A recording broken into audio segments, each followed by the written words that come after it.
Hello and welcome again on our YouTube channel. हमारी class चल रही है units and dimension class 11th के लिए। तो हमने dimensional analysis and units and dimension complete concepts पढ़ लिए हैं।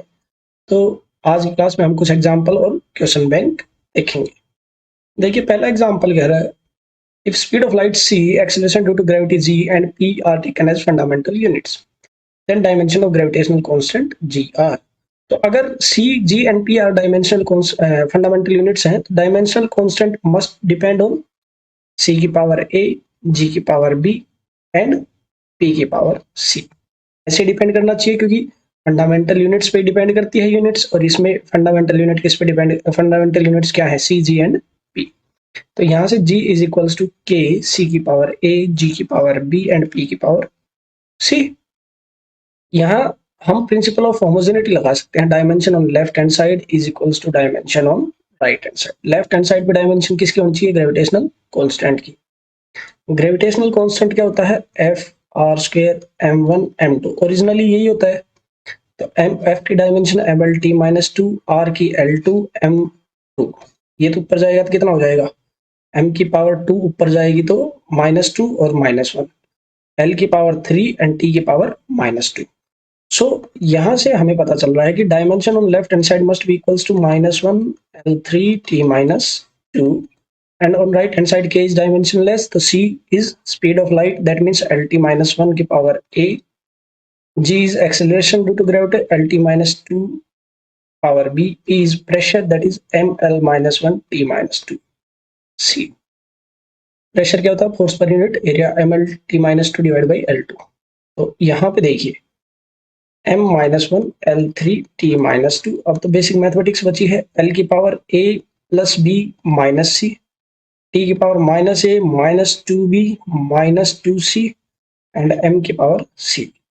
कंपेयर करेंगे तो यहाँ से c इज इक्वल्स टू -1 मिलेगी, a plus b minus C equals to 3। तो c की वैल्यू -1 पुट करेंगे यहाँ पे, +1 और उधर जाएगी तो माइनस, फिर से तो a plus B will be 2 and -a minus 2b minus 2c is equals to -2। c की वैल्यू -1 पुट करेंगे तो ये कंप्लीट क्वांटिटी +2, तो -a minus 2b is equals to -4।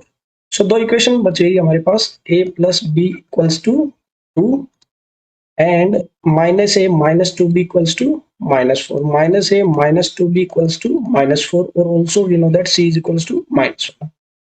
सो यहाँ से सिंपली ऐड करेंगे तो 0 और b minus 2b that is -b, और 2 माइनस 4 दैट इज -2। तो b की वैल्यू क्या आई? 2, c की वैल्यू -1, तो a की value a plus 2 equals to 2, a equals to 0।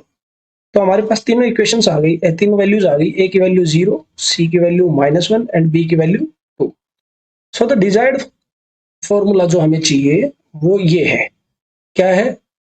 g is equals to k, c की पावर a, g की power b, है ना, एंड p की power c। So g will be k, c की power a that is c की power 0, g की power b that is 2 and p की power c that is -1। सो इस तरह से हम डायमेंशन निकाले हैं जी की, जबकि सी, जी और पी क्या है? फंडामेंटल फिजिकल क्वांटिटीज या fundamental units. Understand, these are fundamental units. इन पे डिपेंड करेगी तो किस तरह से डिपेंड करेगी? तो इस तरह से डिपेंड करेगी, जी की पावर 2, पी की पावर -1। तो next question is, time dependence of a physical quantity rho is given by this equation where alpha is constant, t is time, find the constant alpha। So we have a relation rho equals to rho naught e की power minus alpha T square. ये कह रहा है हमें alpha की value चाहिए। अब हमें पता है e की पावर है, ये पावर इज डायमेंशनलेस, तो alpha T square must be, dimension of alpha T square must be m0 l0 t0। ये कंसेप्ट हमने डिस्कस कर रखा है। तो यहाँ से alpha T square is dimensionless, तो टी की डायमेंशन क्या होगी? देखो ऐसे, देखो अल्फा टी की डायमेंशन कैपिटल टी, तो capital T square equals to m0 l0 and t0। तो यहाँ से t की डायमेंशन इधर आएगी तो t की पावर 2 डिवाइड में, तो अल्फा विल बी t की power -2। Simply dimension of alpha is t की पावर -2। देखो हमने बस वही कंसेप्ट यूज किया कि e की power something power is dimensionless, power को हमने डायमेंशनलेस पुट किया, minus is always -1, that is numerical value, वो भी अपने आप में डायमेंशनलेस। तो alpha T square is dimensionless, T square की डायमेंशन टी इज टाइम, तो टी कैपिटल टी स्क्वायर वो इधर आएगा तो टी की power -2। Next question is if 1 calorie is 4.2 joule and 1 joule is 1 kg metre square second inverse square. Calorie basically होती क्या है, पहले तो ये देखिए। कैलोरी होती है energy and dimension of energy is mL2T -2. Show that 1 calorie is 4.2 alpha -1 beta -2 gamma -2, where in new system unit of mass is alpha kg, unit of length is beta meter and unit of time is gamma second। तो हमें conversion पता है एक system से दूसरे system का n1 u1 equals to n2 u2, where n1 is numerical value in first system, units in first system। First system is given is in SI units और joules, calorie is in terms of joule, और हमें निकालना है एक calorie को इस नए system के अंदर। तो फर्स्ट सिस्टम के अंदर 4.2 and joule is KG, obvious बात है डायमेंशनशिप पुट कर सकते हो आप SI units, metre square small m metre square, time is second inverse square. n2 हमें निकालना है यूनिट्स सेकंड की। देखो एक तो alpha KG and beta metre and gamma seconds, and इनके डायमेंशंस के अकॉर्डिंग इसकी पावर 1, इसकी पावर 2 एंड इसकी पावर -2। तो सिंपली देखिए यहाँ से ये केजी से KG cancel out, metre square से metre square cancel out and second inverse से second inverse cancel out. So इसके बाद क्या होगा देखिए 4.2 एज इट इज, ये अल्फा इधर आएगा तो पावर -1, बीटा स्क्वायर देखो मीटर स्क्वायर तो कैंसिल आउट, बीटा स्क्वायर बच गया, तो बीटा स्क्वायर इधर आएगा तो -2 एंड गामा +2, ऐसे तो आएगा is equals to n2। So second system के अंदर जो न्यू सिस्टम हमारा था उसके अंदर क्या वैल्यूज आई, ये वैल्यू आएगी 4.2 अल्फा की पावर -1, बीटा की पावर -2 एंड गामा की पावर +2।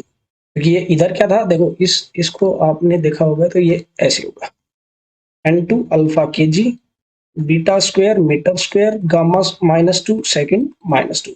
तो ये तीनों तो कैंसिल आउट, जब इधर डिवाइड में आएंगे तो और अल्फा की पावर -2 -1, बीटा की पावर -2 एंड गामा की पावर +2। तो इस तरह से हम कन्वर्जन को सोल्व करते हैं। देखिए ये टॉपिक कि check whether these expression are dimensionally correct और नॉट, है ना। Here n is frequency 1/2, L is length, F is force and m is mass। तो हमें बेसिकली एक सिंपल सा कंसेप्ट पता है, देखिए n is equals to 1/2 L under root F by m। तो हमें पता है dimension on left hand side is equals to dimension of right hand side अगर है तो ये इक्वेशन डायमेंशनली करेक्ट है। Left hand side n is frequency and frequency की डायमेंशन, फ्रीक्वेंसी इज 1/t, तो फ्रीक्वेंसी की dimension t -1। Left hand side पे कितनी डायमेंशन आई t -1। तो राइट हैंड साइड पे भी डायमेंशन अगर t -1 आ गई तो करेक्ट है, वरना नहीं है। देखिए 1/2 डायमेंशन लेस, 1/l की power l -1, force is mlt -1, power force क्या होता है मास इनटू एक्सीलरेशन, तो mlt -2 power 1/2 divide by mass, mass की पावर 1/2। तो मास की पावर तो 1/2 से तो 1/2 cancel out, l power -1, l power 1/2, t power -1।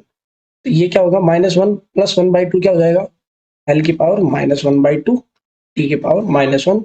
ये डायमेंशंस आई है राइट हैंड साइड पे, तो क्या ये बराबर है, नहीं है बराबर। Dimension on left hand side is not equals to right hand side, तो ये equation is not correct. So this equation is dimensionally not correct. y equals to a sin vt, तो यहाँ देखिए यहाँ भी वही कंसेप्ट यूज होगा, dimension on left hand side must be equals to on right hand side. So y क्या है displacement, तो इसकी l है डायमेंशन, राइट हैंड साइड पे भी क्या डायमेंशन l है, a एम्पलीट्यूड है जिसकी डायमेंशन l हो सकती है। लेकिन ये देखिए ये क्या है साइन vt, vt इसको इधर सोल्व करता हूँ, vt dimension of vt must be dimensionless, but यहाँ पे v क्या है वेलोसिटी, तो दैट इज lt -1, t क्या है टाइम, दैट इज t।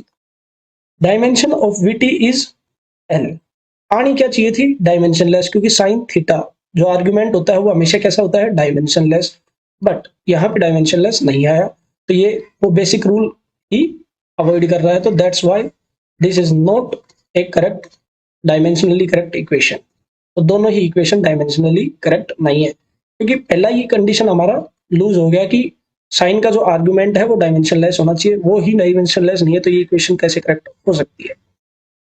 सो इस तरह से हम कुछ क्वेश्चंस एनालाइज करेंगे। अब ये जो क्वेश्चन बैंक है ये आप खुद से सोल्व करना, आप इसका स्क्रीनशॉट ले सकते हैं और ट्राई करना, ये सभी क्वेश्चंस हमारे बताए गए कॉन्सेप्ट से सोल्व हो जाएंगे। So keep practising, till then bye bye.